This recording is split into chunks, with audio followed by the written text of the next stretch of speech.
Good afternoon, everybody. This is Damon Bond of Bond Realty Group TV, licensed real estate broker in the states of Connecticut, New York, and Georgia. Hope you're all well today. Today is February. Check my watch here. Today is February 7th, Tuesday, February 7th, 2023. Welcome to Bond Realty TV, where I discuss any real estate issues that may be concerned to you or someone you know. If you ever need any of our services of Bond Realty Group, please feel free to reach out to me, and somebody will promptly contact you back. Alrighty, so what is the topic for today? All right, today I want to discuss actually which is better to buy, okay? A condo or a single family house.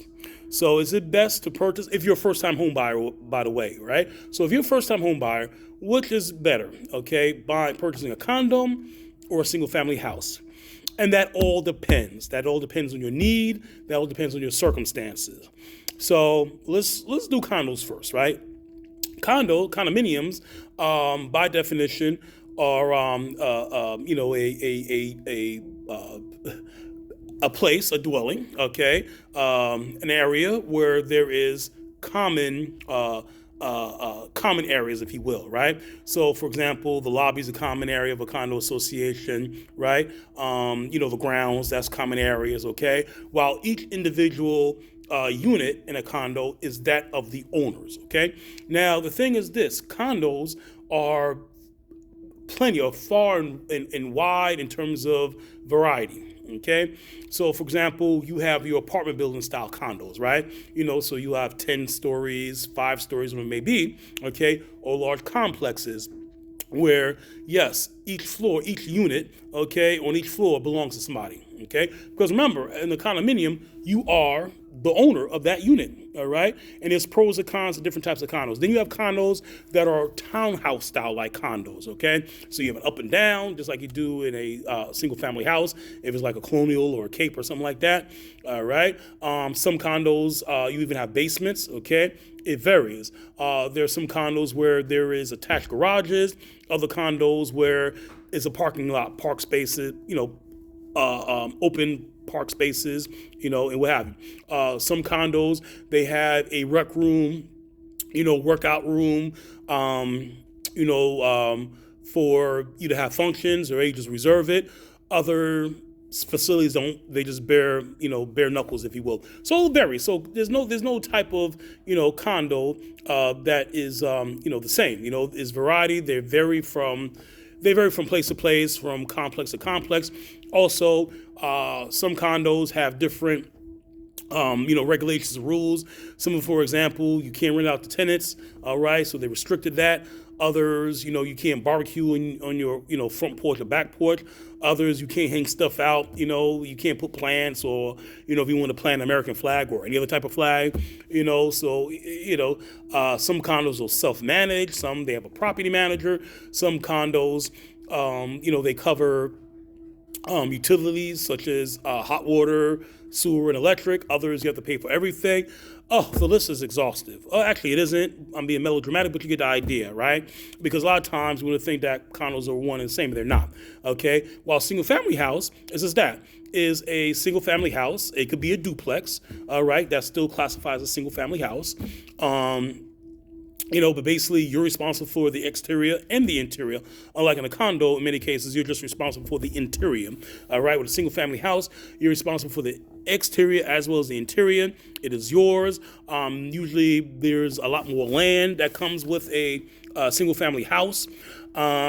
And so, yes, and then with some single family houses, you do have homeowners associations where you have to pay a certain amount of money, and there could be restrictions to it, just like with a condo, very similar.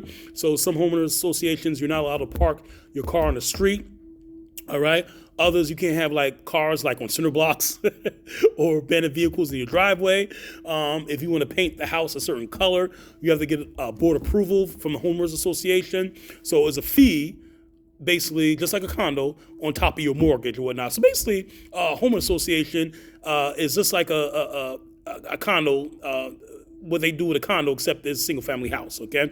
Because with condos, you always pay a homeowners association, right? And then you have subdivisions where You have gated communities. Oh, so it's not as simple as cut and dry, but we're going to keep things basic, okay? So condominiums versus single family. If you're a first time buyer, which one should you purchase? And it depends. It depends on who you are. It depends on your budget. It depends what you want, okay? So if you happen to be mechanically inclined, all right, and you have time and you enjoy doing, repairs and something like that, and if you have a budget, then yes, maybe single family house would be good for you, all right? On the flip side, though, if you're working, you hustling, you get about that grind, all right, your budget may not be as large, okay? You don't want to worry about stuff on the outside, let alone stuff on the inside, okay? Then a condo may be the option for you to go, okay? So it all depends. There's pros and cons to both things, okay? If you like privacy, you want to do a single family house.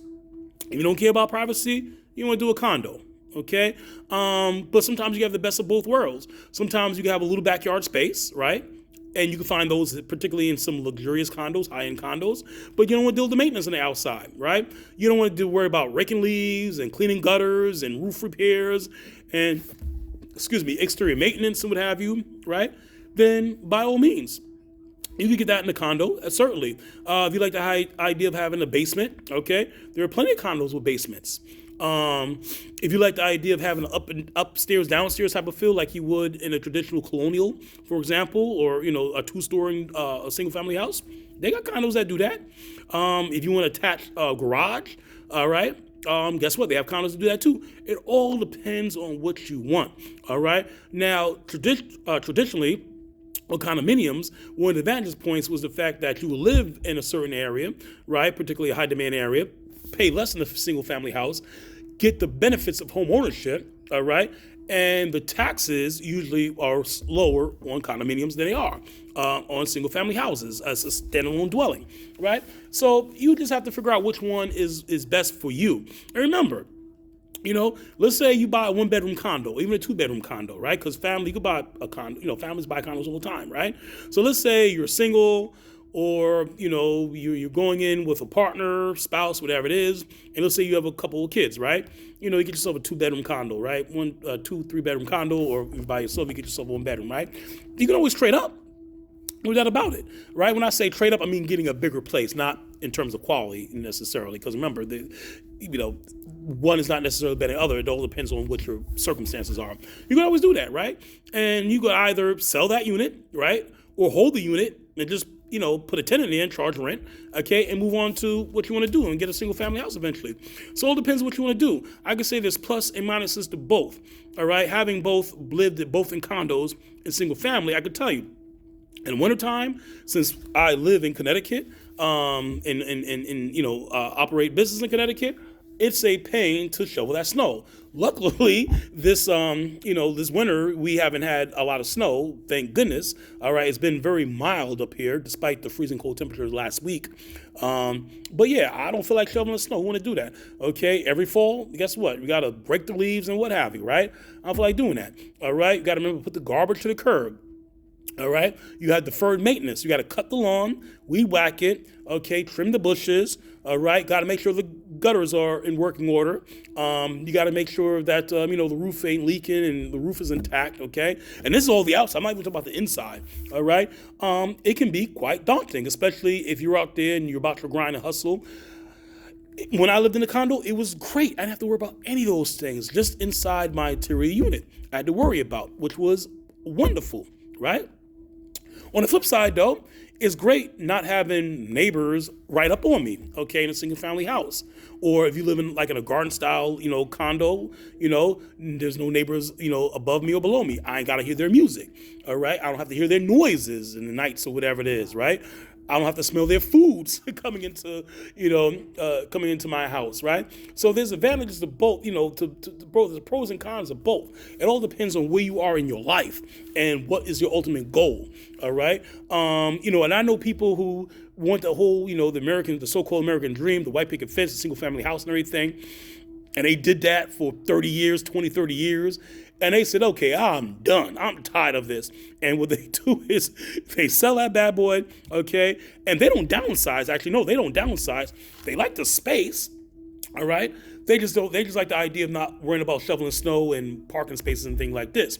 So they'll actually trade in their single family house they had. Let's say it was a 2,000 square foot house, a 1,700 square foot house, or 1,500 square foot, whatever it may be. They'll trade that house. They'll trade that house in, right? They'll sell it, and they'll do a lateral move. They'll go to condo with the same number of square footage, the same number of bedrooms and bathrooms. They just like the idea of not worried about the maintenance on the outside, the exterior maintenance, right? So you go that option. All right. So whatever it is you want, is all up to you. But the bottom line is, it's all depends on what your pocketbook dictates, or your wallet, okay? Dictates. What's your bank account dictates? I say bank account, all right? I know we live in a day and age where, pocketbook, feminine, man, wallet, okay? So, but you know what I'm saying, ladies and gentlemen. So, yeah, so just give it some thought. And, if you're moving in with a significant other or spouse, discuss it with them. What's important to you, what's not important to you. Just do a checklist, okay? Communication is key. So I hope this was useful to you, all right? If you have any suggestions or comments, please leave them in the comment box. Thank you for tuning in to Bond Realty Group TV. This is Damon Bond, licensed real estate brokers in the state of Connecticut, New York, and Georgia. Hope you're well. Hope you're, safe. And please, all right, save up to buy some real estate. And if you need any assistance, please reach out to me. Myself or my agents will get in touch with you. Thank you. Have a beautiful afternoon.